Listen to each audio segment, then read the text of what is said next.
Malapit na nga ang Pasko kaya i-share ko lang ang aking madaling gawin at napakasarap na recipe ng no-bake macaroni. Pwede nyo rin po itong ihanda kahit sa anumang okasyon. Sa isang kawali or sa isang kaserola ay magpainit lang po tayo ng mantika.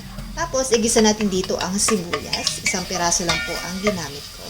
And then bawang. So igisa lang natin ito hanggang sa ito ay medyo mag-caramelize. Tapos ilalagay na natin itong ating 1/4 kilo ng giniling na baboy. So, timplahan lang natin ito ng paminta tsaka asin. And then, igisa natin hanggang sa maging ganito siya. Yung parang nagmamantikaan na siya. Yan, luto na rin po ito. Okay, next step ay ilalagay na rin natin itong ating hotdog para maluto rin siya. Tapos, ilalagay na rin po natin itong ating 500 ml ng spaghetti sauce. So, gagamit tayo dito ng 500 ml ng spaghetti sauce kasi gagamitin din natin ay 500 grams din ng macaroni pasta. So, dapat parehas po sila. Okay, so haluin lang natin ito. Okay, so, magtitimpla na rin ako dito ng asukal tsaka paminta. Bahala na po kayong magtimpla kung ano po yung preference nyo na tamis. Bali, maglalagay din po ako dito ng mga 2 teaspoon ng suka. Ito po yung sekreto para hindi kaagad mapanis ang ating no-bake macaroni. So, ito yung ating cheese. May kalahating cheese ako dito. So, bali, may gagamit tayo dito ng kalahating bar ng keso. So, ito munang kalahati ang gagamitin natin. So, hatiin natin ito. Gamitin natin itong kalahati dito. So, pag ganito po ay, pwede nyo na po itong tikman kung ano po yung kulang, kung magdadagdag ba kayo ng sugar or kung anong idadagdag nyo. So, pwede nyo po siyang timplahan.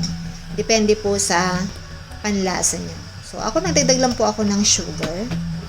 Kasi gusto ko po talaga medyo manamis-namis kasi may bata kami dito sa bahay. So, mas gusto po nila yung sweet style.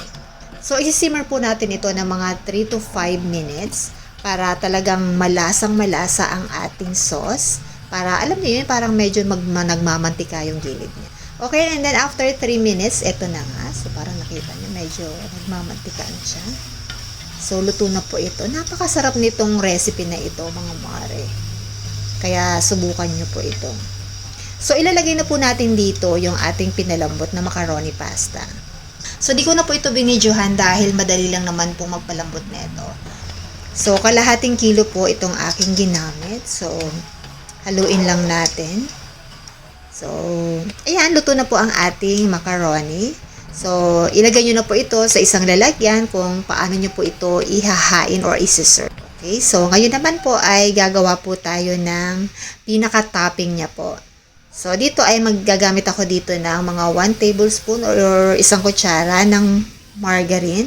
Wala po kasi akong available dito na butter. So, ang ginamit ko na lang ay margarine. Okay lang naman din. And then, maglalagay ako dito ng mga 1/4 cup ng all-purpose flour. Kahit anong flour, pwede naman. Gusto nyo, 3rd class, 1st class, cake flour, basta harina. Okay, so medyo lutuin lang po siya natin ng ganito ng mga approximately mga 2 minutes. Ayan. Tapos, maglalagay tayo gradually ng ating isang lata ng 370 ml na evaporada. So, kahit anong brand po, pwede po. So, haluin lang natin siya ng ganito. Tapos, ilagay na po natin yung ating natitira na evaporated milk. Ayan. So, tuloy-tuloy lang po yung paghahalo hanggang sa ma-achieve po natin yung, alam mo yun, yung sobrang kinis na niya, sobrang pino na niya, kagaya po neto. And then, timplahan natin ng pamintang durog, ground black pepper. Mag-i-grate natin dito yung natitira natin na kalahati ng kalahati na keso. Yung 1/4 bar.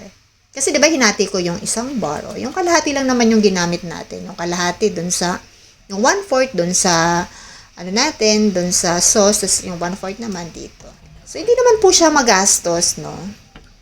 O, diba? O, and then, ilalagay na natin ito dito sa ibabaw. So, hindi na po ito kailangang i-bake pa. Dahil ito pong topping natin ay, alam nyo, hindi siya malabsa na ano siya sa ilalim. Magpe-penetrate siya sa ilalim dahil dyan lang talaga yan sa ibabaw. Dyan siya parang titigas siya magsiset siya ng konti sa ibabaw. Pero hindi naman po siya magpe-penetrate sa ilalim. So, sana i-consider nyo itong recipe na ito ngayong darating na Pasko. At hindi lang naman po ito pang Pasko na recipe. Kahit anong okasyon pwede naman, pang birthday, or salo-salo lang ng pamilya or ng mga kaibigan, pwede po ito. So, sana po nagustuhan yung aking recipe for today. Try nyo na rin to. Thank you for watching. Bye!